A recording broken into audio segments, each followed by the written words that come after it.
Hello Internet, Steven here with Rabid Hobbies. We are selling our home and buying a new one, which is both scary and exciting. We have new jobs in a beautiful new area, but moving absolutely sucks. The packing, the sorting, the cleaning, the lower back pain. In this video, we're going to talk about moving when you have a collection, and how to do it without breaking all of your precious painted miniatures. To start with, I figured I would show you what I'm dealing with, what sort of collection I'm talking about, and what is it going to take to get this stuff out of here. In over 30 years of painting, I've accumulated a massive number of painted models to move. Most hobbyists have some kind of backlog that the community has dubbed our pile of shame, but I like to call it our pile of potential. Finally, I'll show you how I decided to pack and protect all those years of work that are in my display cabinets. Once we've moved and I've set up my new studio, I'll share with you what broke, what didn't, what worked, and you guys can see the aftermath of my packing methods. Hopefully I can help some of you guys avoid breaking your models when you move.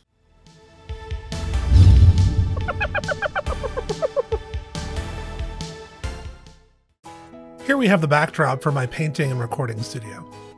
Right now it's in total disarray, filled to the brim with stuff that's going on eBay. I'm worried about moving with so many paints to make sure that none of these liquids spill in the process. My Fanatic paints will go back in their original box, and every box is going to get lined with a couple layers of garbage bags. Posters are going to get rolled up in mailing tubes. You can fit many posters in each one. Here we have some of the pile of potential. An Eldari Combat Patrol, a Blood Angels Combat Patrol, and a bunch more Space Marines.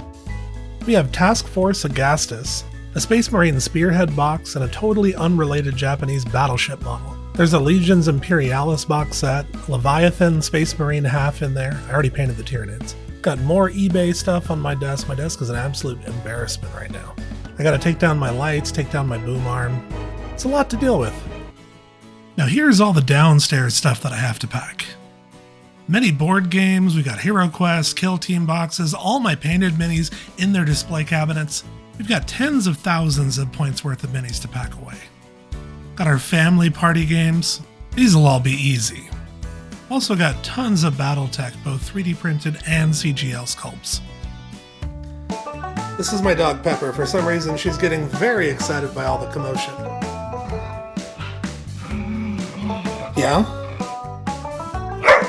Oh, no. Pepper, can you say hi to the subscribers? Say hello!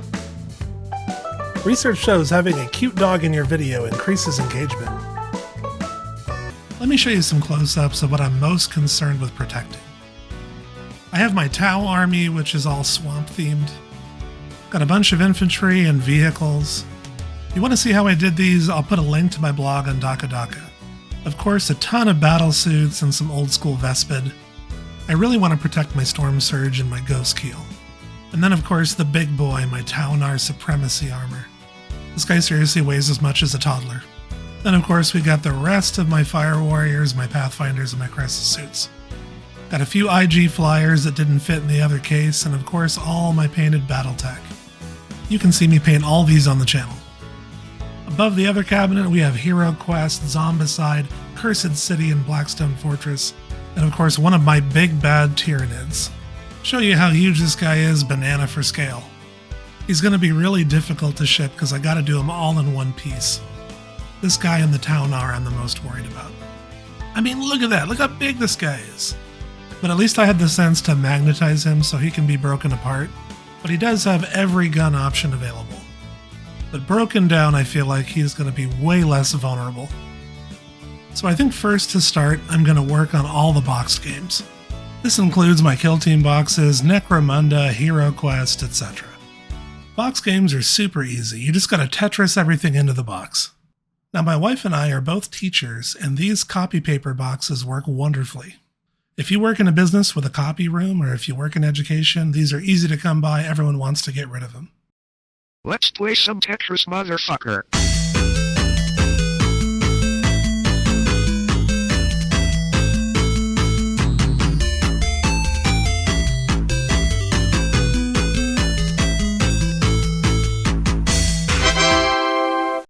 Now here's a pro tip for the larger boxes. Use legal-sized paper boxes. All the standard Games Workshop games like Necromunda, Cursed City, Kill Team, all that stuff fits perfectly into these boxes. Regular copy paper boxes are just a little bit too small. I don't want any wasted space. I'm going to use these Hero Quest boxes to fill the gap. If I didn't have these, I'd just have to use packing material. You don't want to leave that space. Alright, we got the easy stuff out of the way, but now it's on to the hard stuff. Packing painted miniatures. All the stuff that you don't want to break and ship. Be careful. Yes. Wow. Fragile.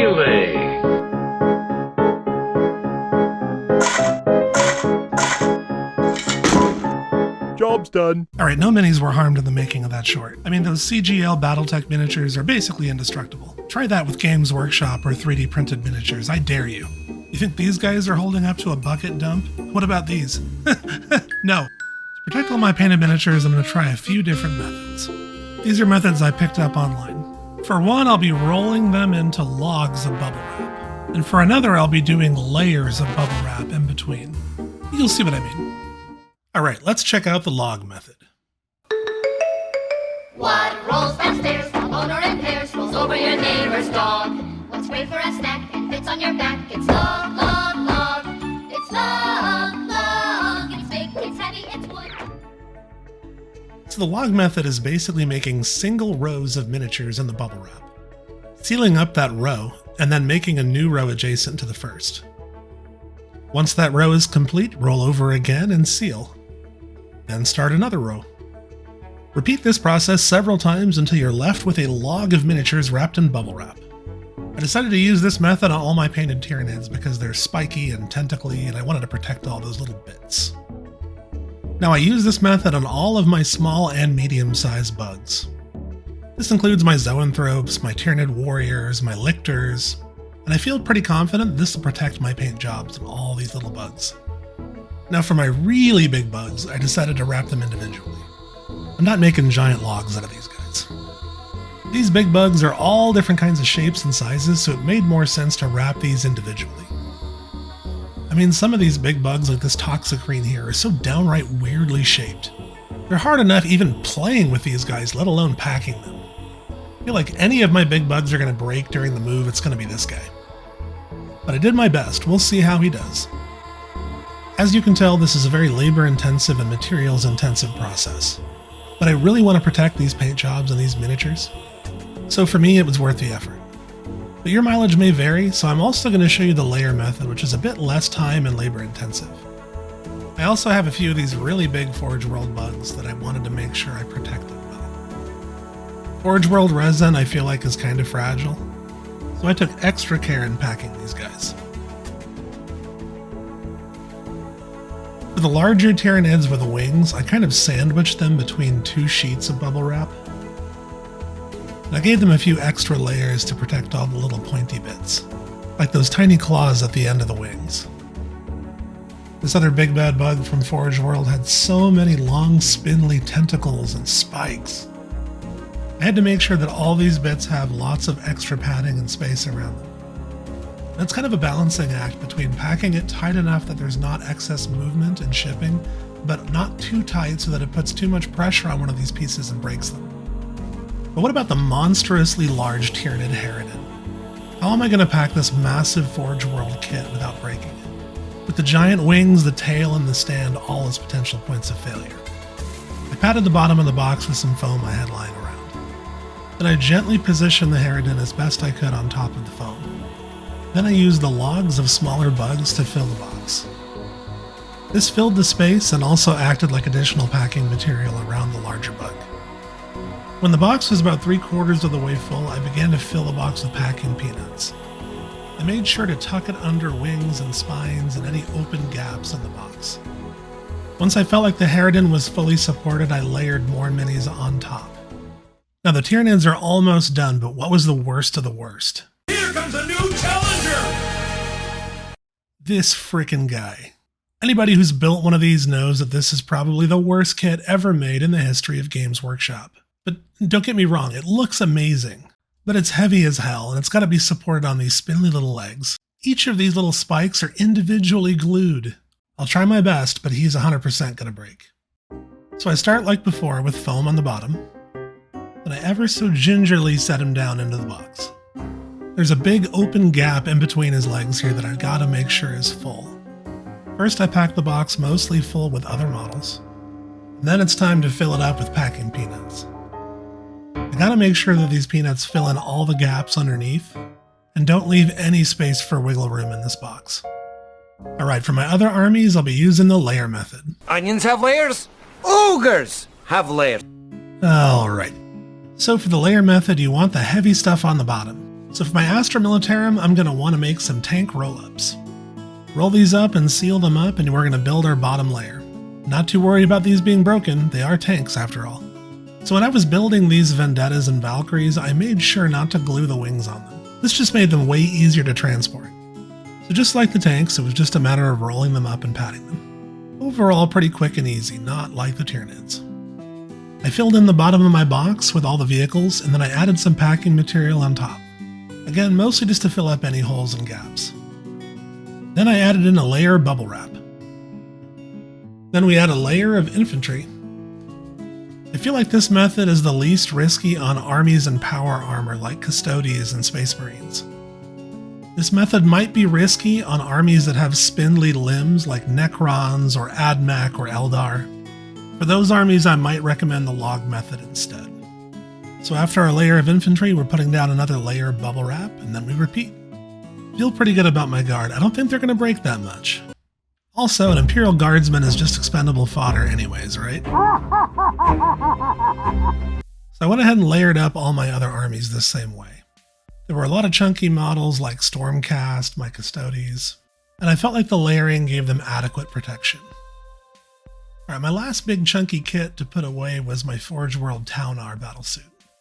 Luckily though, he's thicker than a Snickers, reinforced with brass rod, and he's also fully magnetized so I can break him down for shipping. Unlike the bugs, he's not so spindly, so I think he can be shipped without so much extra care. Threw all of his bits in there, and then I just kind of covered him with packing peanuts. Sealed up the box, and he was good to go. Now for my painted Battletech miniatures, I did a version of the log method. I don't have a lot of these yet, but I want to protect them. Every one of these is also represented in a video on my channel, so they're kind of special to me. I packed them all up nice and tight. I think they'll be fine. Alright, now that I'm sitting down and editing, the move is complete, so what were the results? How did we do? What broke and what did we learn? First up, the Tyranids. Predictably, the Hierophant's little tiny claw things broke off. Another Forge World beastie's arm popped out of the socket. And that's about it. Nothing else broke of all my Tyranids. I thought for sure at least my gargoyle flight stands would have popped off. So that's a great win for log right there. How about the ones I packed with the layer method? First, the good old Astra Militarum. Not too bad. I had some crew pop off a basilisk, some melee arms popped off a couple of sergeants, and there was some bent spears on a few of my Forge World Death Riders. The Adeptus Custodes fared pretty well.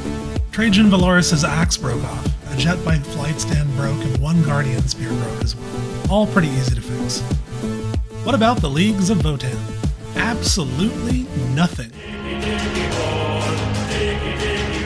These dwarves are made from stern stuff. Rock and stone! Alright, so what are the key takeaways from these packing methods? What did we learn here? Both of these methods are effective. Log method is particularly safer for more spindly miniatures, but it's more costly both in terms of time and materials. And I would say the layer method is a clear winner for more chunky miniatures like Space Marines or Custodes. Both of these methods would work well for them, but log might be overkill. But what about a secret third method I tried? Alright, so I thought I pretty much had all my minis packed up, but I still had to do things like pack up my 3D printer and all of its accoutrement. I was juggling contractors to figure out repairs to the house that needed to be done for it to go up for sale, figuring out everything about logistics for coming to the new house, and I kind of forgot that I had a box of Tau just kind of lying there. So on the day we had to leave, I just had to kind of shove it into our moving pod and hope for the best, which was predictably a really bad idea. Dumb, stupid, or dumb? Now you think Tau do poorly in melee. Wait till you see what happens when they go raw dog into a completely unpadded cardboard box. It was brutal. They got absolutely massacred in there. I broke your stupid crap, moron! Backpacks, heads, antenna. Oh, the ankles. So many broken ankles. Anybody who's played Tau and used crisis suits knows those ankles are like flight stands. They snap if you just look at them wrong. My leg! So that gave me about another, I don't know, hour and a half, 2 hours of extra work. But eventually everything was all fixed, all put in the case. My studio is basically assembled. It is glorious. And I can tell you that if I ever have to move again, it is too soon. Whew, that's a lot of work. Thank you all for watching. I really appreciate it. If you want to help out the channel, please make sure you leave a like and subscribe. And I'll tell you what, leaving a comment is one of the best ways that you can engage with my content and show the algorithm that you're enjoying what you see. Do you have any moving horror stories? Let me know in the comments. I broke your stupid crap, moron!